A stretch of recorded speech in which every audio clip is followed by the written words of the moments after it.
2-6, day 2. Find the domain. In number 1, we have the square root of x squared minus 4x minus 21. We cannot take the square root of a negative, so x squared minus 4x minus 21 has to be greater than or equal to 0. Let's factor. We have x minus 7 and x plus 3 has to be greater than or equal to 0. So the zeros are x equals 7 and x equals negative 3. Now there's two ways to do this. One is with the number line. So let's use a number line. We have negative 3, 7. And we can include these values because we can take the square root of 0. And we're going to test negative 4, 0, and 8. So when we plug negative 4 in, we get a negative times a negative. That's a positive. Plug 0 in, negative times a positive is a negative. And if we plug 8 in, we get all positives. Now we want to find out where x squared minus 4x minus 21 is positive. We have negative infinity to negative 3, include negative 3, and then union with 7 to infinity. The other way to think of this is we have this 7 is a 0 over here, negative 3 is a 0 over here, and the parabola opens up. So the positive values are to the left of negative 3 and to the right of 7. Now with number 2, we have the third root, and we can take the third root of negative values. That's not an issue. All we have to worry about here is not allowing the denominator to be 0. So we factor x squared minus 9, we get x minus 3, x plus 3, and that's what the denominator, that's what x cannot be. So let's skip over those. We have negative infinity to negative 3, union with negative 3 to 3, and union with 3 to infinity. Solve the inequality. We have 3x to the fourth minus 5x to the third minus 12x squared plus 12x plus 16. So our possible rational zeros are 1, 2, 4, 8, and 16. And I'm going to skip ahead. I know that 2 works. 3, negative 5, 12, negative 12, 12, and 16. 3, 6, 1, 2, negative 10. We have negative 20, negative 8, negative 16, and there's 0. And I believe 2 works again. So 2 into 3, 1, negative 10, and negative 8. 3, 6, 7, that's going to be 14. We got 4, 8, and 0. So what's left is 3x squared plus 7x plus 4. And that factors into 3x and x, and then plus 4 and plus 1, because we have 3 and 4, that's 7. So x equals negative 4/3, x equals negative 1. And we also have x equals 2 and x equals 2. Let's try this thinking about what the graph looks like, rather than using a number line this time. On way to the left at negative 1 1/3, so over at negative 4/3, we also have a 0 of negative 1, and we have a 0 of 2. And here's your ending behavior, right here. And negative 4/3 counts once, so it cuts through, and then it cuts through negative 1, because it only counts 1. Then it must go up here, and it must bounce off of 2.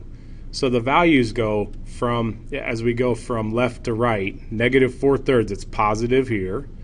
In between these, it's negative.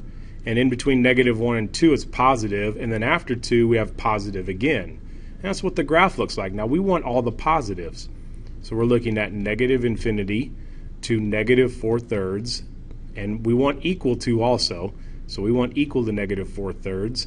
And then we have union with, well, we have bracket, this should be a bracket, negative 1 to infinity. And we can include 2. We can include this 0 because it's allowed to be 0. So there's the answer right there. We don't have to split it over 2 because it's allowed to be 0. Solve the inequality. Our zeros are negative 2, 1, and negative 1/3. Now let's take a look at, we could do a number line there, and if you're more comfortable with a number line, by all means use it. Let's look at what the graph would look like with this one. Let's start way to the left, which is at -2.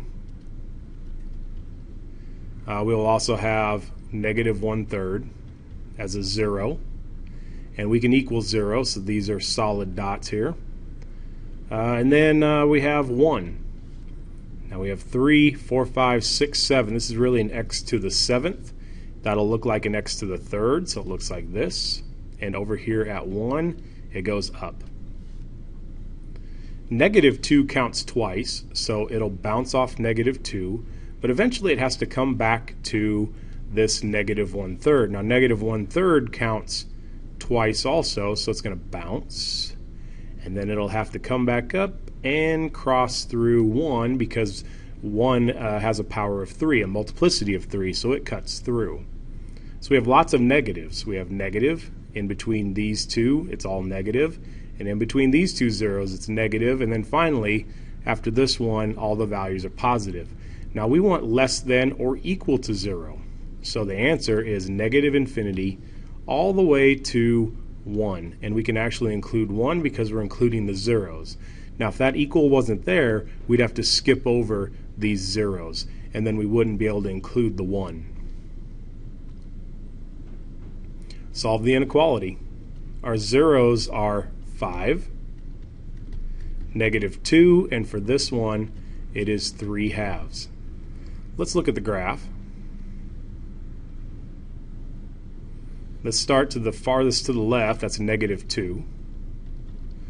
Then we have 1.5. It's right there, so -2, 1.5, 2, 3, 4, and 5. This is a power of 2, 3, power of 7, so the front would be an x to the 7th on this one.